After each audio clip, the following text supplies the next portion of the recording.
আলোচনায় অংশগ্রহণ করবেন জনাব রেজেকা সুলতানা, মহিলা আসন নম্বর 336। ধন্যবাদ। আপনার সময় 5 মিনিট। বিসমিল্লাহির রহমানির রহিম। মাননীয় স্পিকার, আপনাকে ধন্যবাদ বাজেটের উপর আলোচনার জন্য সুযোগ দেওয়ার জন্য। আপনাকে আবারও ধন্যবাদ। সেই সাথে মাননীয় অর্থমন্ত্রী জনাব আমির খসরু মাহমুদ চৌধুরীকে একটি সুন্দর বাজেট উপহার দেওয়ার জন্য অসংখ্য ধন্যবাদ। মাননীয় স্পিকার, দীর্ঘ 1.5 দশকের ফ্যাসিবাদী বিরোধী লড়াইয়ের ধারাবাহিকতায় 24-এর ছাত্র জনতার আন্দোলনের রক্তক্ষয়ী গণঅভ্যুত্থানের মধ্য দিয়ে বাংলাদেশ আবারও নতুন করে গণতন্ত্রের পথে যাত্রা শুরু করেছে। এই যাত্রা পেরিয়ে 2026 সালের 12 ফেব্রুয়ারি একটি অবাধ, সুষ্ঠু ও শান্তিপূর্ণ জাতীয় নির্বাচনে 2/3 সংখ্যাগরিষ্ঠতা নিয়ে বিএনপি নেতৃত্বে সরকার গঠন করেছে। মাননীয় স্পিকার, শুরুতে বিনম্র শ্রদ্ধার সহিত স্মরণ করছি মুক্তিযুদ্ধের সকল বীর শহীদদের এবং নির্যাতিত নারী সহ সকল আত্মত্যাগী মানুষদের। আমি শ্রদ্ধার সাথে স্মরণ করছি শহীদ রাষ্ট্রপতি জিয়াউর রহমানকে।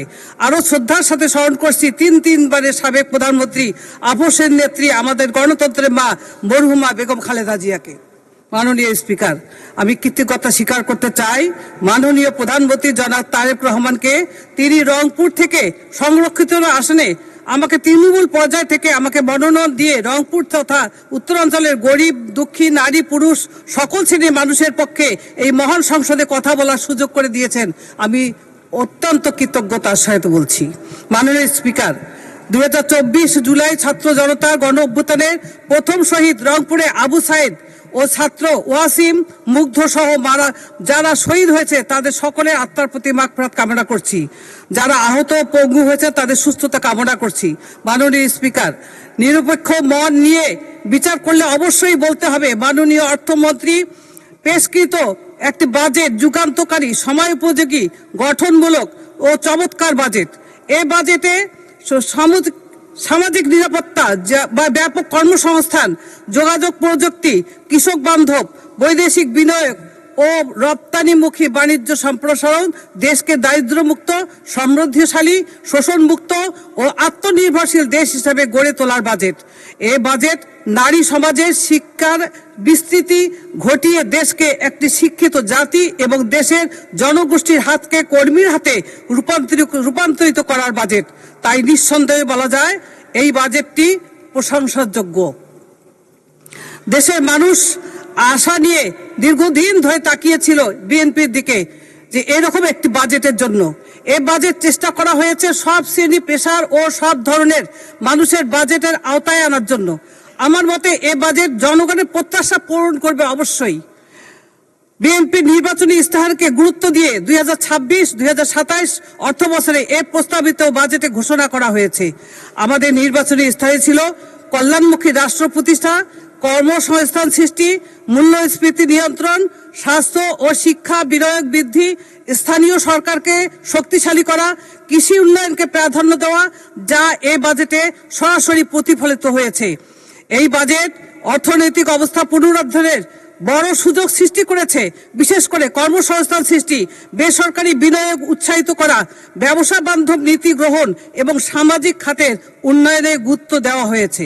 বাজেটের গুরুত্বপূর্ণ দিক হলো তরুণ জনগোষ্ঠীর জন্য ব্যাপক কর্মসংস্থান সৃষ্টি, শিল্পায়নের উদ্যোক্তাদের সহায়তা, রপ্তানি খাত সম্প্রসারণ এবং দক্ষতা উন্নয়ন কর্মসূচির উপর বিশেষ গুরুত্ব দেওয়া হয়েছে। মাননীয় স্পিকার, স্বাস্থ্য সেবাকে নাগরিক অধিকার হিসেবে গুরুত্ব দেওয়া হয়েছে। তাই বাজেটে স্বাস্থ্য খাতে দক্ষতা বৃদ্ধি, আধুনিক চিকিৎসা প্রযুক্তির সংযোজন, হাসপাতালে অবকাঠামো উন্নয়ন এবং জনস্বাস্থ্যমুখী সম্প্রসারণে উল্লেখযোগ্য পদক্ষেপ রাখা হয়েছে। যেমন সামান্য কিছু বলা যায়, কিডনি ডায়ালিসিস, হার্টে রিং পরানো থেকে সহজলভ্য করা হয়েছে, কর কমানো হয়েছে। এতে জনগণ স্বস্তির আশ্বাস পেয়েছে। শিক্ষা ব্যবস্থা আধুনিকায়ন ও উন্নয়নের প্রযুক্তি নির্বাহের শিক্ষা, কারিগরি প্রশিক্ষণ ও গবেষণার কার্যক্রমের উপর জোর দেওয়া হয়েছে, যা আমাদের জন্য যুগান্তকারী পদক্ষেপ। মূল্যস্ফীতি। মাননীয় স্পিকার, প্রথমে আমি এই বাজেটের মূল্যস্ফীতি নিয়ন্ত্রণ ও অর্থনৈতিক স্থিতিশীলতার উপর বিশেষ গুরুত্ব দেওয়া হয়েছে বলে আমরা জানি। সাধারণ মানুষের ব্যয় কমাতে, বাজারে স্থিতিশীলতা ফিরিয়ে আনতে সরকারের পদক্ষেপ অর্থনীতির জন্য ইতিবাচক ভূমিকা রাখবে। দ্বিতীয়ত, শিক্ষা, স্বাস্থ্য ও সামাজিক সুরক্ষা খাতে বরাদ্দ অব্যাহত রাখা হয়েছে, ফলে দরিদ্র ও ধন্যবাদ মাননীয় সদস্য। আচ্ছা, 2 মিনিট বাড়ানো হলো, দয়া করে 2 মিনিটের মধ্যে শেষ করবেন প্লিজ। ধন্যবাদ মাননীয় স্পিকার। তৃতীয়ত, কৃষি ও গ্রামীণ অর্থনীতিতে গুরুত্ব দেওয়া হয়েছে। কৃষকদের সহায়তা, খাদ্য উৎপাদন বৃদ্ধি, গ্রামীণ কর্মসংস্থান সৃষ্টি উদ্যোগ দেশের খাদ্য নিরাপত্তা, অর্থনীতি প্রবৃত্তিকে শক্তিশালী করবে মাননীয় স্পিকার। এবং কর ব্যবস্থা আরো সহজতর করা হয়েছে, আধুনিকায়নের উদ্যোগ নেওয়া হয়েছে। রাজস্ব বৃদ্ধি এবং অর্থনীতিকে আরো স্বচ্ছ করতে সহায়তা করবে। মাননীয় স্পিকার, আমরা সকলে জানি সরকার দায়িত্ব গ্রহণের পরপরই নির্বাচনের ইস্তেহার অনুযায়ী নারীদের জন্য ফ্যামিলি কার্ড চালু করেছে, যার ফলে নারীরা অত্যন্ত আনন্দিত। নারীদের জন্য গোলাপি বাস চালু করা হয়েছে, নারীদের জন্য অনেক কিছু করা হয়েছে, যা নারী বান্ধব সরকার বলেই আমাদের জনগণ জানে। ধর্মীয় ব্যবস্থা, যেমন ধর্মের বিভাজনের বিপরীতে সংহতি ও সাম্য বিশ্বাস করি। সরকার ইতিমধ্যে ধর্মের প্রধানের যা সামাজিক মর্যাদা, জীবন মান উন্নয়নের প্রয়োজনীয় পদক্ষেপ গ্রহণ করেছে। যেমন আমরা জানি, মসজিদের মুয়াজ্জিন ও খাদেমকে 10,000 টাকা, অন্যান্য ধর্মীয় প্রতিষ্ঠানের সেবাদানকারীদেরকে তাদেরকে দেওয়া হয়েছে 8,000 টাকা করে মাসিক কিস্তিতে প্রদান করা হচ্ছে। সর্বোপরি এবং এরকম একটি জনবান্ধব বাজেটের জন্য আমরা মানসিক প্রত্যেকেই আমরা স্বস্তি পাচ্ছি, প্রতিটি মানুষ। আমি বলতে চাই বিরোধী দলের ভাই বোনদেরকে যে আসুন, বিরোধিতা খাতিরে বিরোধিতা না করে, যেমন আমরা দীর্ঘদিন ধরে আন্দোলন করেছিলাম, আমরা দীর্ঘদিনের আন্দোলনের ফলে, জুলাই অভ্যুত্থানের ফলে আজকে 5ই আগস্টের পরে যে দেশ আমরা পেয়েছি, সেই দেশ পুনর্গঠনের জন্য সুন্দর করে আবার এই দেশকে সাজানো গুছানো দেশ বানানোর জন্য সকলে মিলে আসুন আমরা একসঙ্গে কাজ করি, বিরোধিতার খাতায় বিরোধিতা করব না, এই অঙ্গীকার করে আপনি আমরা সকলে আমাদের সঙ্গে কাজ করবেন। এবং সকলকে ধন্যবাদ জানিয়ে আমি আবার বক্তব্য শেষ করছি।